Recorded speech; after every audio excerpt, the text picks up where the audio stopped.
Forex trading হালাল নাকি হারাম?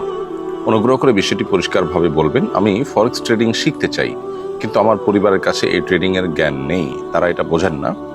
কিন্তু আমি এটা খুব ভালোভাবে বুঝতে পারি, যদি আমি এই লাইনে চেষ্টা করি তাহলে ইনশাল্লাহ ভালো কিছু করতে পারবো বলে আমার ধারণা।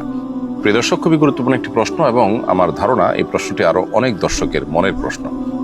এই প্রশ্ন উত্তর আমরা বলতে চাই, ফরেক্স মূলত বলা হয় ফরেন এক্সচেঞ্জকে। ফরেন এক্সচেঞ্জের সংক্ষিপ্ত রূপই মূলত ফরেক্স। আর এই ফরেক্স ট্রেডিং এর ব্যবসা বা ফরেন কারেন্সির এক্সচেঞ্জের যে ব্যবসা, এটা মূলগতভাবে কোনো নাজায়েজ বা হারাম ব্যবসা নয়। কিন্তু ফরেক্স ট্রেডিং এর যে প্রচলিত রূপ আছে অনলাইনে, যে আপনি $1000 বা $2000 দিয়ে একটা অ্যাকাউন্ট আপনি ওপেন করলেন, এরপর নিয়মিতভাবে এই ব্যবসা চলমান থাকে।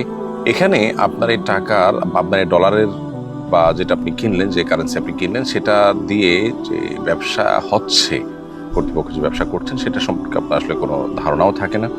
এবং আপনি সেই ব্যবসার ডিটেইল তো দূরের কথা, মৌলিক বিষয়গুলো আপনার জানার সুযোগ থাকে না। সবচেয়ে বড় বিষয় হলো যে এখানে যেই আপনার ফরেন কারেন্সি কেনাবেচা হচ্ছে আপনার এই টাকা দিয়ে, সেটার নামে মাত্র আপনি মালিক হচ্ছেন, মূলত এর হস্তান্তর প্রক্রিয়া সম্পন্ন হয় না, অর্থাৎ আপনার কাছে সেটি আসে না, হস্তগত হয় না, তার আগে আবার সেল হয়ে যাচ্ছে। শরীরের একটা গুরুত্বপূর্ণ মূলনীতি হলো, কোনো মাল, কোনো সম্পদ কেনার পর সেটা হস্তগত হওয়ার আগে সেল করা জায়েজ নেই। এরকম আরো অনেকগুলো বিষয় আছে এখানে, যে বিষয়গুলোর কারণে ফরেক্স ট্রেডিং এর প্রচলিত রূপ এটি শরিয়া দৃষ্টিকোণ থেকে জায়েজ নয়।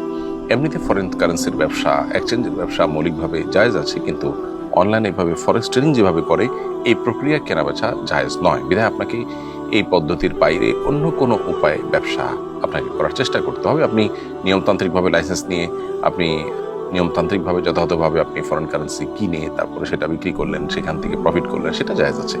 কিন্তু এর বাইরে আপনি ফরেক্স ট্রেডিং বা এই জাতীয় আরো যেগুলো আছে, ডে ট্রেডিং টাইপের, এগুলোতে আপনি ইনভেস্ট করলে সেটা জায়েজ হবে না।